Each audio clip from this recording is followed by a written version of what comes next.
Amém. Graça e paz. Boa noite.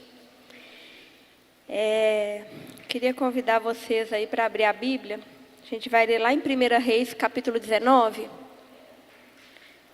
O tema da nossa palavra aí hoje é Saia da Caverna. A gente vai falar um pouquinho aí sobre isso. E o texto aí que a gente vai começar lendo está lá em 1 Reis, capítulo 19, a gente vai ler o 9, o 10 e o 11.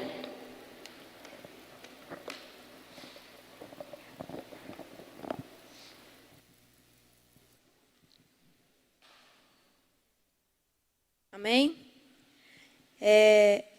Vamos lá. 1 Reis 19, versículo 9, 10 e 11. E a palavra do Senhor veio a ele: O que você está fazendo aqui, Elias? Ele respondeu: Tenho sido muito zeloso pelo Senhor, o Deus dos exércitos. Os israelitas rejeitaram a tua aliança, quebraram os teus altares e mataram os teus profetas à espada. Sou o único que sobrou e agora também estão procurando matar-me. O Senhor lhe disse: Saia. Aqui eu vou colocar entre parênteses da caverna. Ele estava dentro da caverna, então Deus deu uma ordenança para ele e disse o seguinte: saia e fique no monte, na presença do Senhor, pois o Senhor vai passar. Amém? Eu trouxe essa palavra, ela já é algo que Deus tem ministrado no meu coração há muito tempo, de uma experiência pessoal minha com Deus, que eu vou compartilhar aí ao longo da palavra. Mas para a gente falar de experiências nossas, né, eu acho, às vezes é difícil, né, dói, é dolorido. E Deus ele ministrou muito ao meu coração, né, a respeito dessa palavra. E eu gostaria de compartilhar um pouco com vocês a respeito disso. Quando eu pensei, né, quando Deus ministrou no meu coração essa palavra, eu comecei a pensar sobre caverna, o que significa caverna.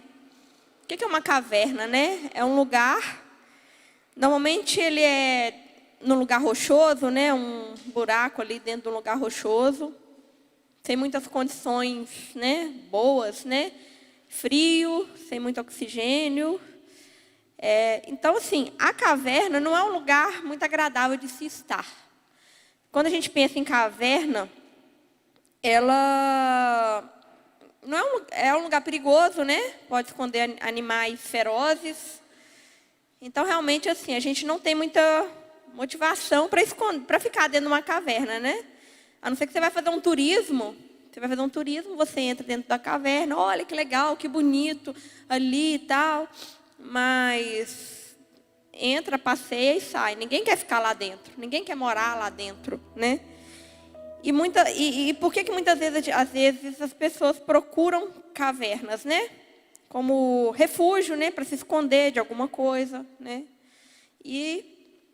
Porém, só que a caverna, ela é um lugar perigoso para se estar. Não é um lugar bom, seguro para se estar, né? E eu queria falar para vocês de algumas cavernas aí, né? Que eu identifiquei na Bíblia. Quero falar de 5 tipos de caverna que eu identifiquei na Bíblia e a gente vai falar hoje aqui. A primeira caverna que eu quero falar com vocês é a caverna do pecado. E para basear na caverna do pecado, falar só um pouquinho sobre isso, eu fui lá em Gênesis, capítulo 19, versículo do 30 ao 38. Não, vocês não precisam abrir. É quando Ló, ele deixa Sodoma e Gomorra, ele e suas filhas. Sodoma e Gomorra foi destruída pelo pecado. E aí Ló, ele deixa ali Sodoma e Gomorra, sai ele e suas filhas, vai para a cidade de Zoar, mas lá em Zoar ele fica com medo de ser morto e ele resolve ir para a montanha e se esconder na caverna. E ali então ele entra para dentro da caverna e ele e suas filhas começam a viver dentro da caverna.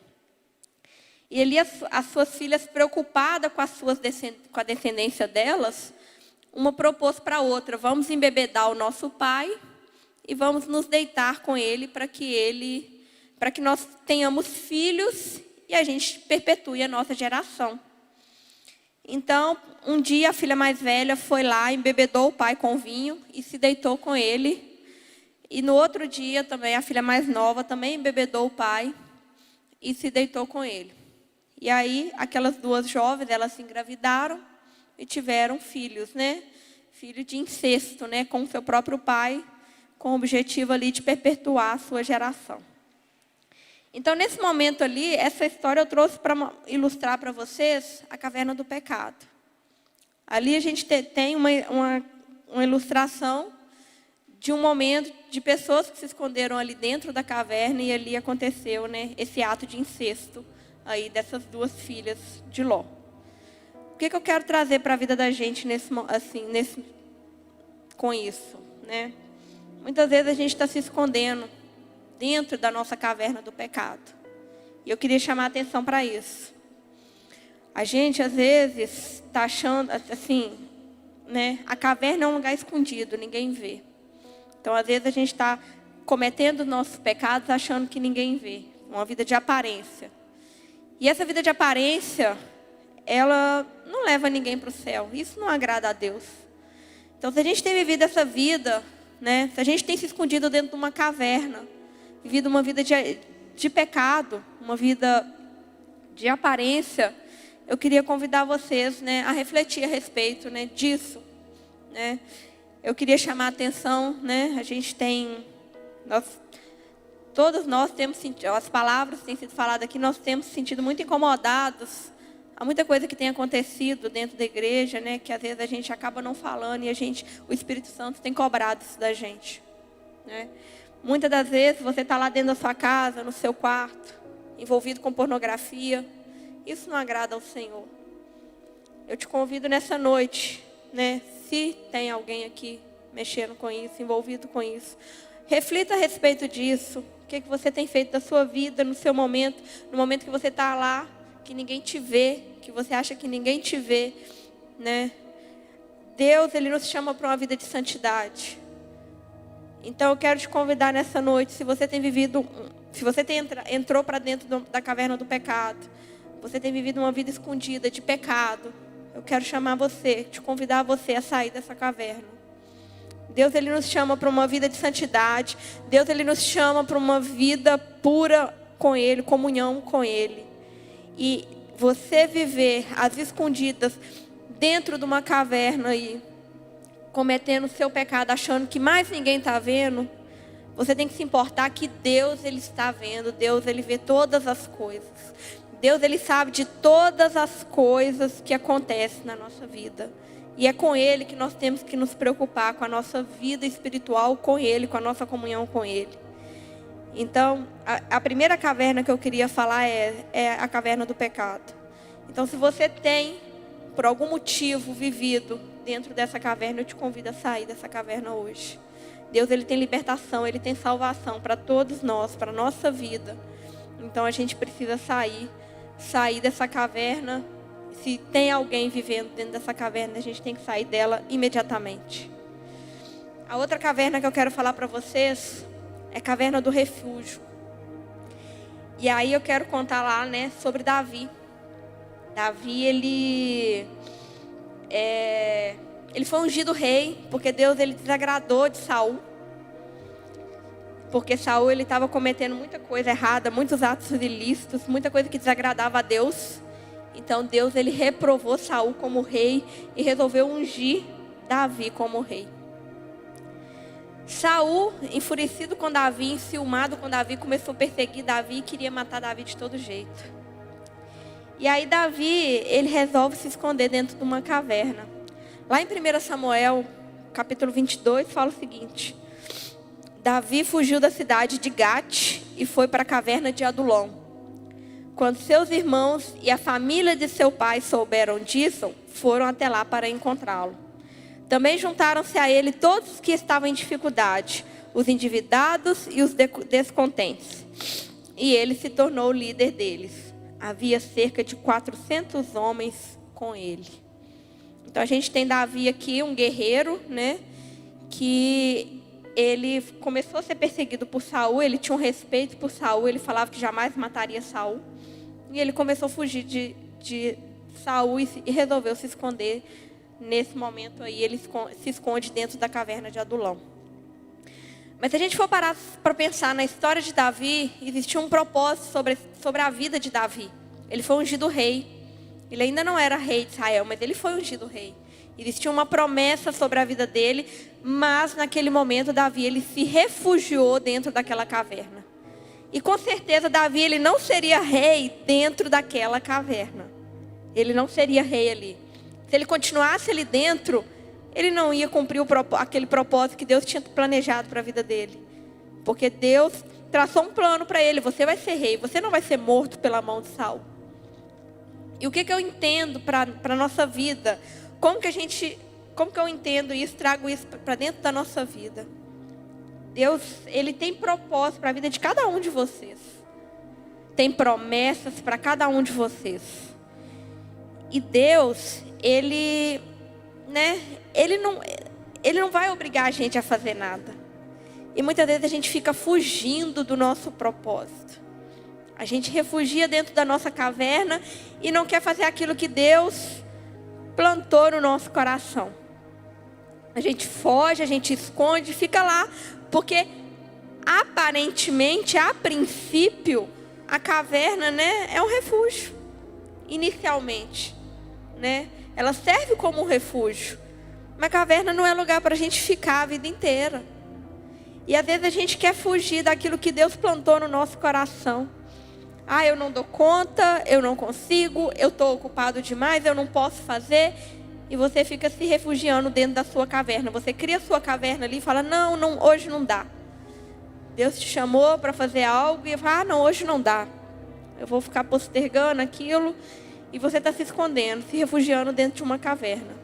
Mas como a gente sabe, como a gente falou, caverna não é lugar para a gente ficar muito tempo. Não é lugar bom, é frio, não tem sol, não tem luz, não é um lugar bacana.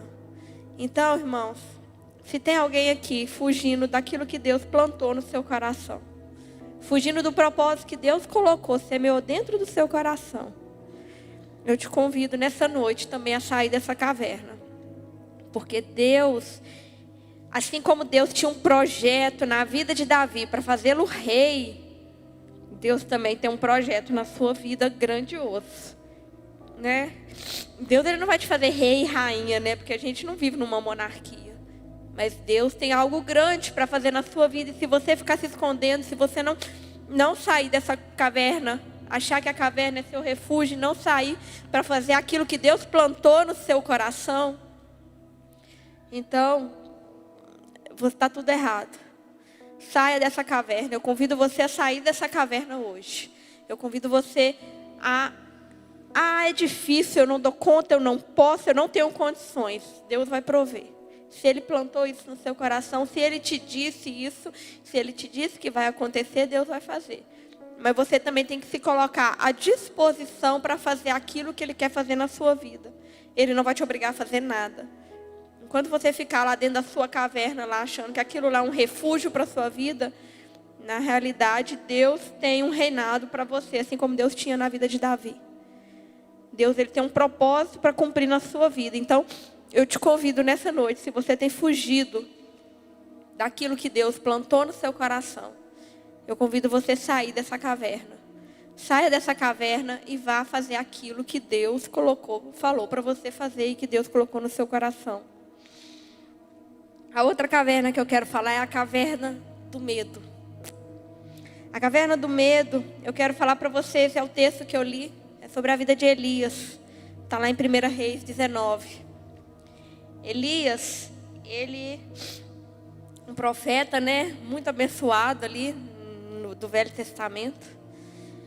E Elias, ele desafiou os 400 profetas de Baal lá no Monte Carmelo, chamou aqueles profetas e falou, olha, Israel ele vivia muito pervertido ali. Ele falou assim, olha, vou mostrar para vocês quem é o Deus de Israel. E aí Elias ele propôs para as pessoas ali fazer uma reunião ali no Monte Carmelo, mandou chamar todos os profetas de Baal e também os profetas de Azerá, se eu não me engano. E ali ele fez um acordo com eles. Ele falou, olha, vocês vão clamar. A gente tem 2 carneiros aqui, vocês vão clamar. Vamos ver quem vai receber o holocausto. Se é o Deus Baal de vocês ou se é o meu Deus. Os profetas de Baal clamaram a Deus, ao Deus de Baal. Ficaram até tarde e nada de Baal responder. E assim que Elias orou, Deus ele consumiu o altar e recebeu o holocausto. E ali as pessoas puderam mais uma vez comprovar a existência de Deus. E ali Elias ele matou os 400 profetas de Baal. E depois disso, Elias também, ele orou, ele falou que haveria uma seca de 3 anos sobre Israel. E ali Acabe ficou furioso com Elias. Então tem toda uma história sobre a vida de Elias. Então a gente vê esse profeta ungido do Senhor, um homem cheio de Deus. De repente ele recebe um recado de Jezabel, uma mulher. Ele recebe um recado dela e fala assim, olha, Jezabel ficou furiosa porque ele tinha matado os profetas de Baal. E ela falou assim, olha, você será morto até amanhã. E aí naquele momento Elias teve medo de uma mulher. É engraçado, eu acho engraçada essa história, porque quando a gente pensa na vida de Elias, ele matou, de repente o cara, ele estava tão cheio do Espírito Santo que ele não teve medo de 400 profetas de Baal, mas teve medo de uma mulher. E aí ele fugiu. Ele fugiu para onde? Para dentro de uma caverna também. Elias ele teve medo e ele entrou para dentro daquela caverna. E aí foi o texto que eu li lá com vocês no início. 1 Reis 19, que fala assim. Ali entrou numa caverna e passou a noite. E a palavra do Senhor veio a ele. O que você está fazendo aqui, Elias?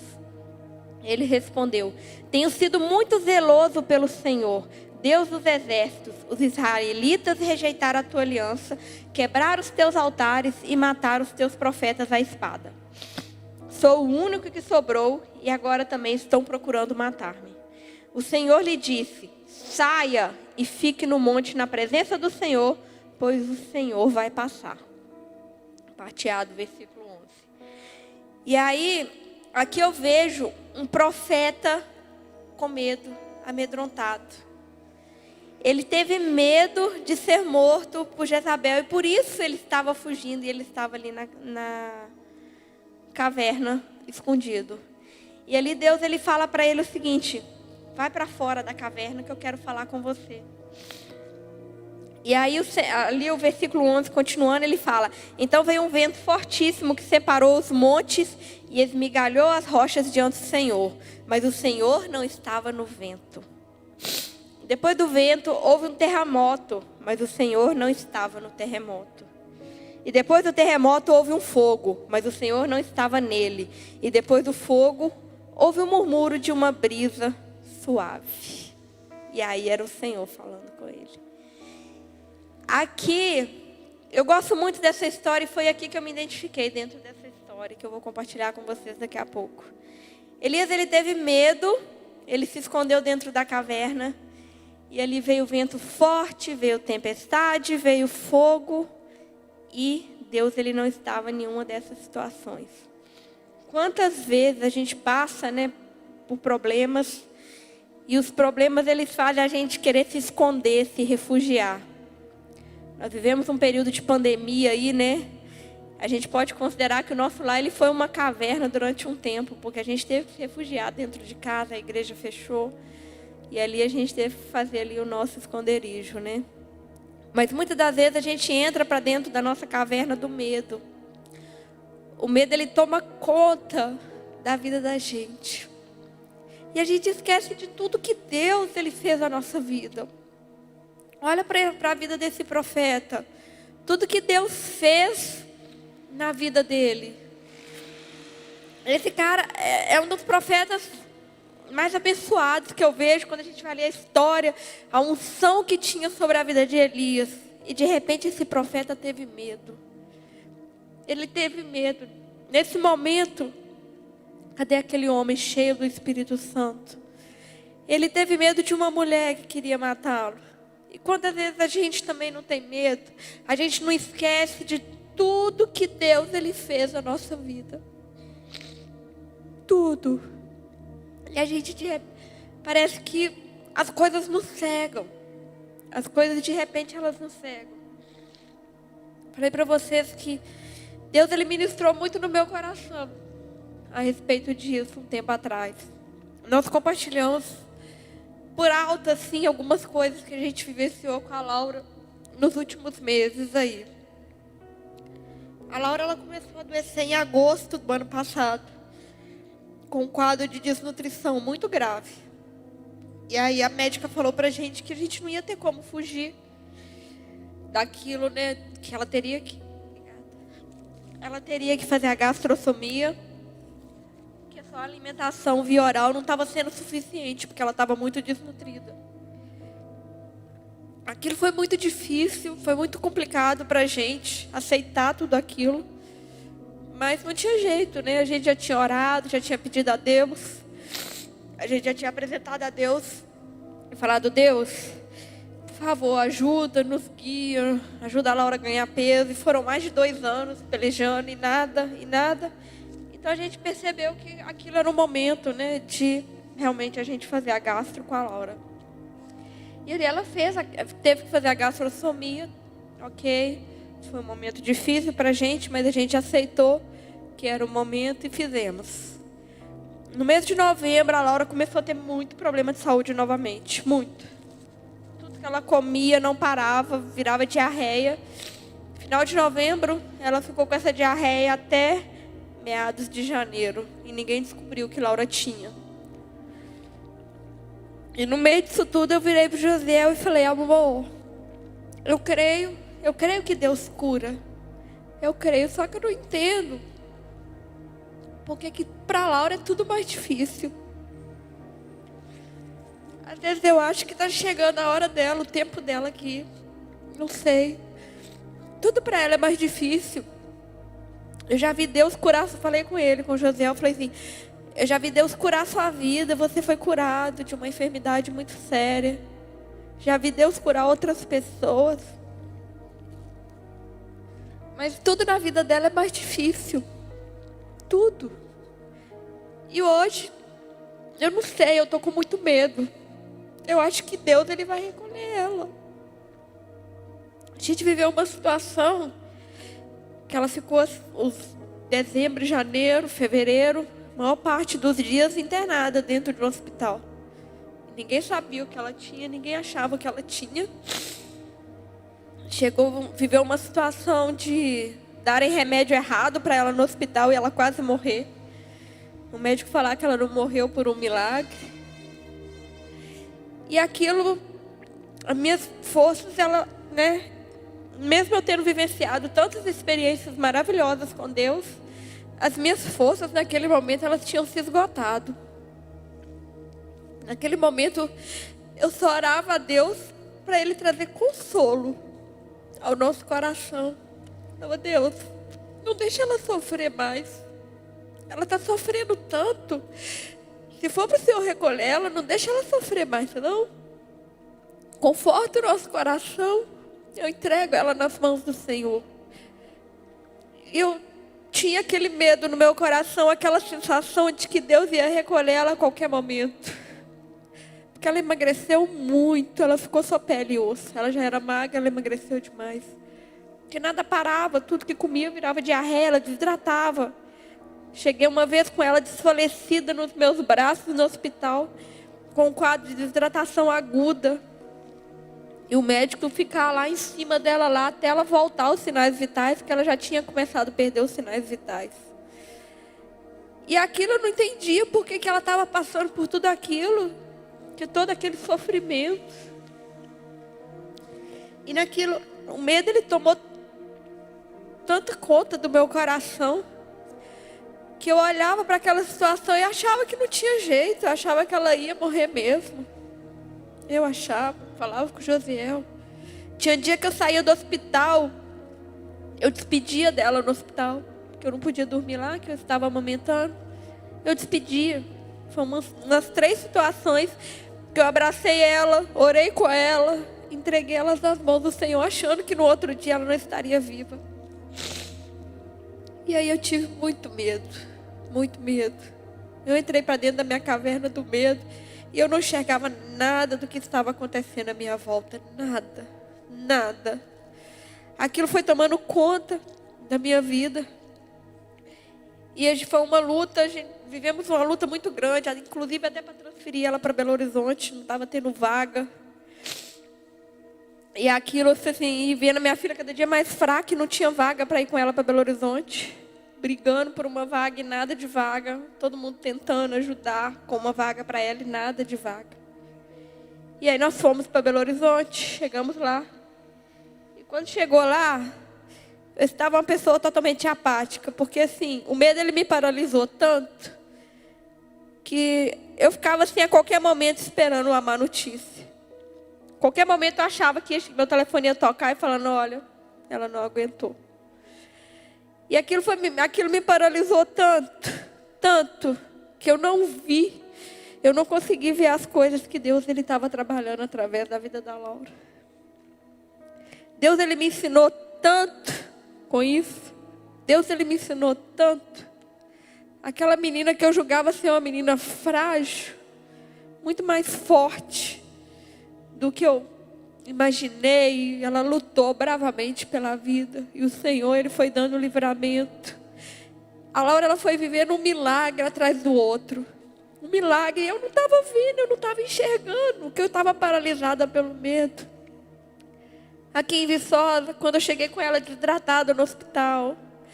Quando eles deram medicação errada para ela. Que o médico falou assim, eu não sei como é que essa menina sobreviveu. O médico passou a madrugada inteira tentando reverter a medicação errada. E aí ele falou, eu não sei como é que ela não morreu, que ela chegou até dar edema no pulmão. E aí fomos para Belo Horizonte, correndo tudo bem em Belo Horizonte. Deus foi encaminhando, mostrando o que era para ser feito, o tratamento. Ela fez uma cirurgia muito delicada e Deus foi estando junto ali. Mas em todo momento, o medo estava consumindo o meu coração. E aí Deus, Ele falou comigo muito nesse texto. Que eu ficava esperando Deus falar na tempestade, nos momentos difíceis, né? No vento forte, no fogo, né? Tudo intenso, né? Mas não, Deus, Ele falou comigo numa brisa suave ali em Belo Horizonte. Foi um momento de calmaria ali em Belo Horizonte. E eu estava todo tempo esperando. Eu ficava assim, meu celular tocava, eu achava que era uma notícia ruim. Eu vivi esse medo o tempo todo ali em Belo Horizonte, mas Deus ele já estava falando comigo ali na calmaria, na brisa, e eu com medo. Então, irmãos, se tem alguém aqui escondido dentro da caverna do medo, experiência própria do que eu vivi com o Senhor, não deixa isso te paralisar. Saia da caverna, saia desse medo, não deixe esse medo acabar com os seus sonhos, não deixe esse medo te paralisar, não deixe esse medo te frustrar. Saia dessa caverna, em nome de Jesus. Elias, ele foi um profeta abençoado pelo Senhor. Elias foi um homem tão cheio de Deus que eu não consegui entender por que ele teve medo de Jezabel e entrou dentro daquela caverna. Isso só faz me entender que Elias, assim como todos nós, é um homem de carne e osso. Nós somos pessoas de carne e osso e que às vezes a gente acaba cedendo às pressões que a vida nos impõe. A vida ela nos impõe muita coisa, muita pressão. E aí a gente acaba cedendo a isso.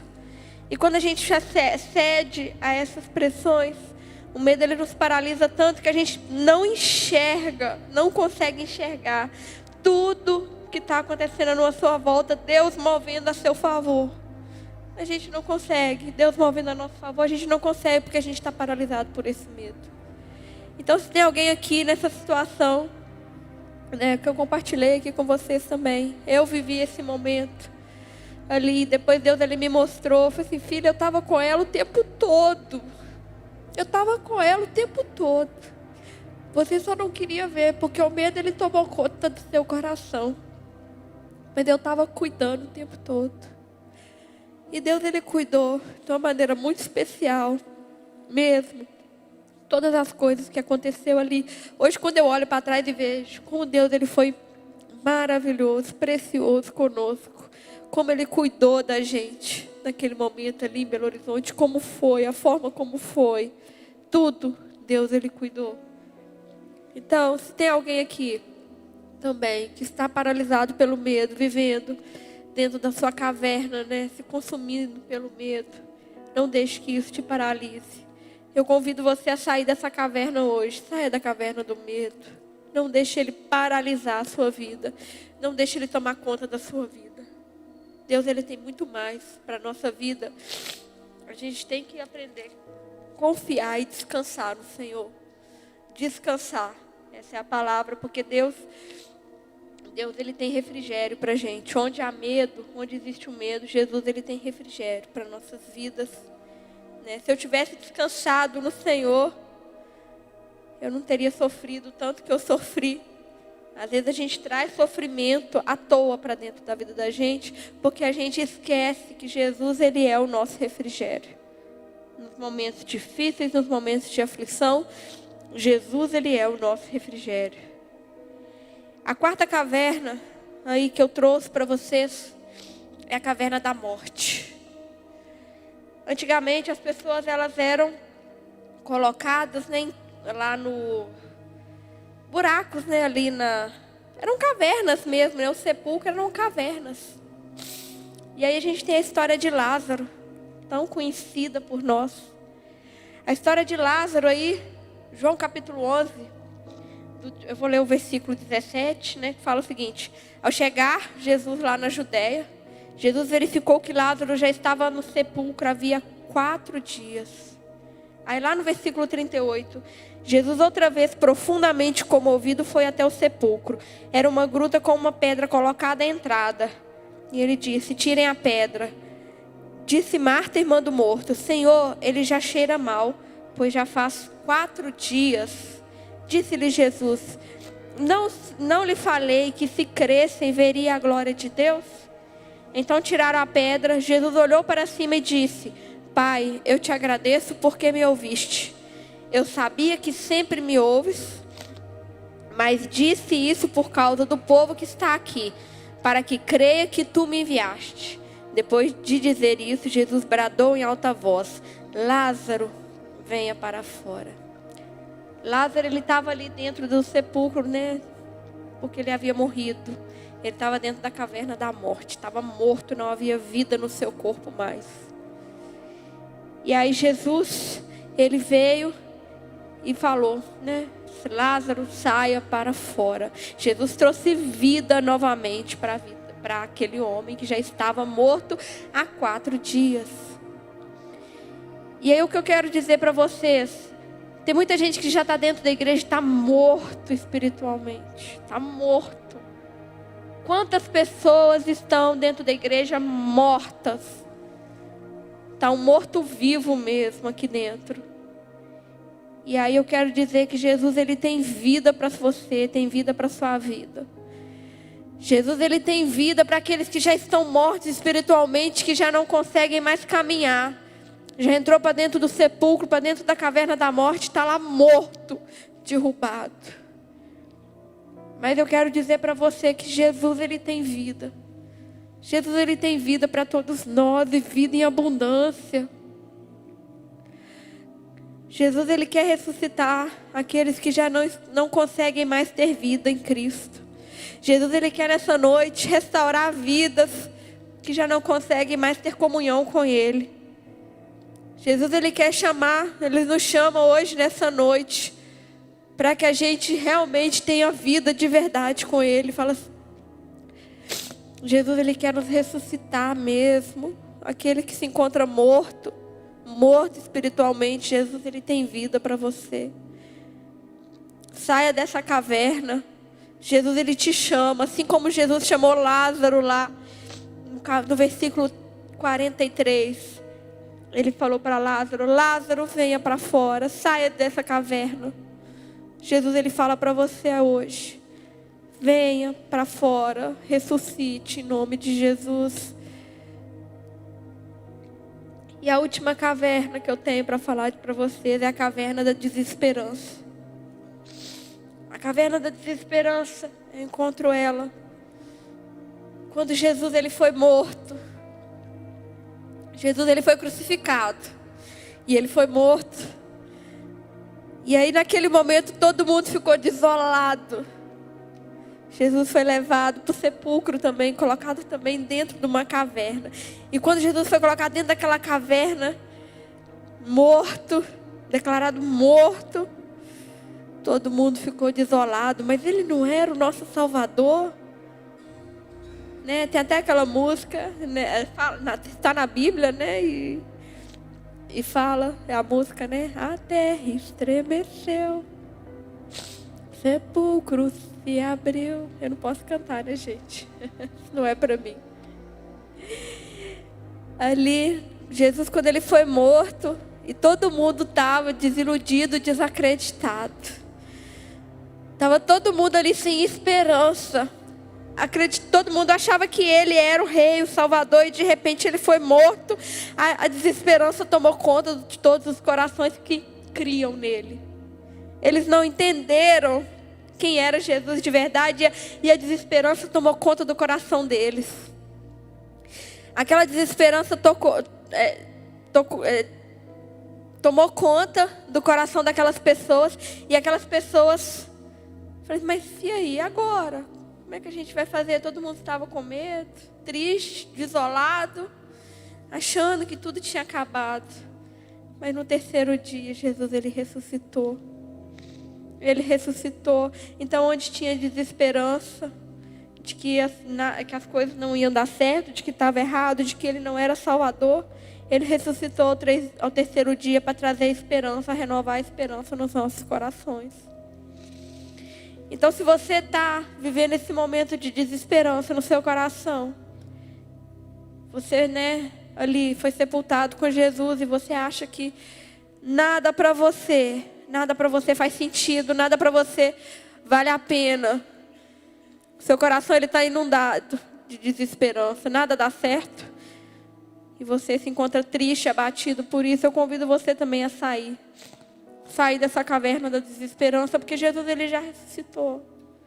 Jesus ele não está lá mais. Jesus ele foi sepultado, ele foi colocado naquela caverna lá, mas ele não está lá mais. Ele ressuscitou no terceiro dia. Ele ressuscitou. E lá em João 10, ele fala que o ladrão ele não veio senão para roubar, matar e destruir, mas Jesus veio para que a gente tenha vida em abundância. Então a gente tem que parar de se esconder, seja qualquer que seja o seu motivo, seja qualquer que seja o motivo que você tem se escondido dentro de uma caverna, eu trouxe 5 exemplos que eu encontrei dentro da Bíblia que pudesse ilustrar o momento que a gente quer se esconder, enfiar para dentro da nossa caverna e a gente quer se esconder por alguma razão. Eu encontrei essas 5 histórias que eu pudesse ilustrar isso para vocês. Tem uma história, chama o mito da caverna de Platão, que é o seguinte: tinha vários homens que eles foram presos dentro de uma caverna desde quando nasceram. Então tudo que eles conheciam de mundo era a caverna. Eles viviam dentro da caverna presos ali naquela caverna, e todo o conhecimento de mundo deles era apenas umas sombras.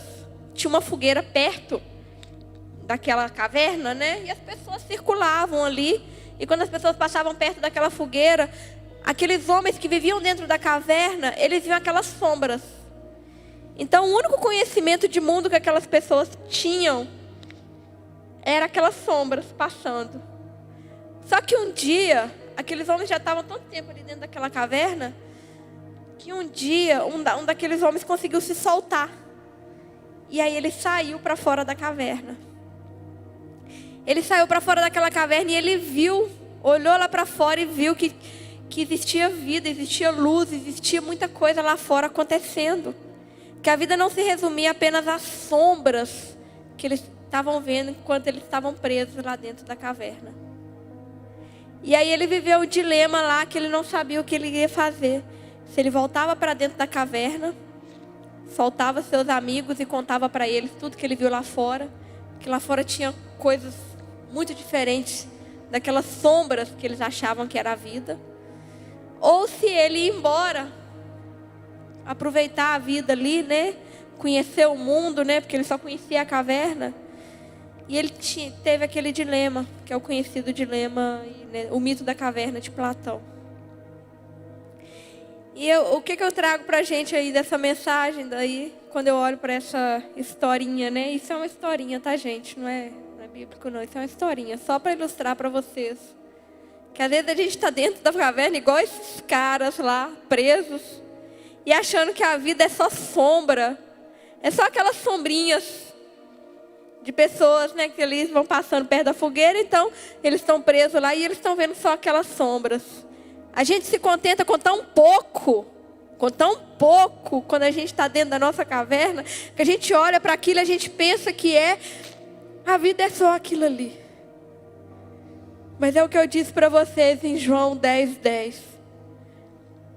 A parte B do versículo fala o seguinte: Jesus veio para que a gente tenha vida e vida em abundância. A vida não são só essas sombras que a gente enxerga de longe, que a gente nem pode tocar. A vida, Jesus ele tem uma vida abundante para todos nós vivermos. Jesus ele tem vida, tem manancial para nós desfrutarmos. Mas a gente ficar escondido, enquanto a gente ficar escondido, Deus ele não vai fazer. Então o meu convite nessa noite para todos nós é sair de dentro das cavernas. Seja qual for a caverna que você esteja, eu te convido a sair nessa noite. Se você se encontra dentro da caverna do pecado por algum motivo, alguma coisa que te aprisiona. Eu citei aqui, né, o famoso pecado aí da pornografia, né, que é um pecado muito oculto, que a gente já se afunda nele, né, quando vê já está ali afundado. Eu te convido a sair dessa caverna, porque Jesus ele tem salvação. Onde há o pecado, né, onde superabundou o pecado, superabundou a graça. Jesus morreu na cruz para nos salvar e ele tem salvação para a sua vida, libertação dos nossos pecados. Se você está aí, né, no seu lugar de refúgio, achando que a caverna é segura, né, Jesus ele tem recomeço para você. Se você está afundado no medo, Jesus ele tem refrigério para você. Se você já está morto espiritualmente, Jesus ele tem vida. E se você já se encontra sem esperança de qualquer coisa, Jesus ele é a nossa esperança.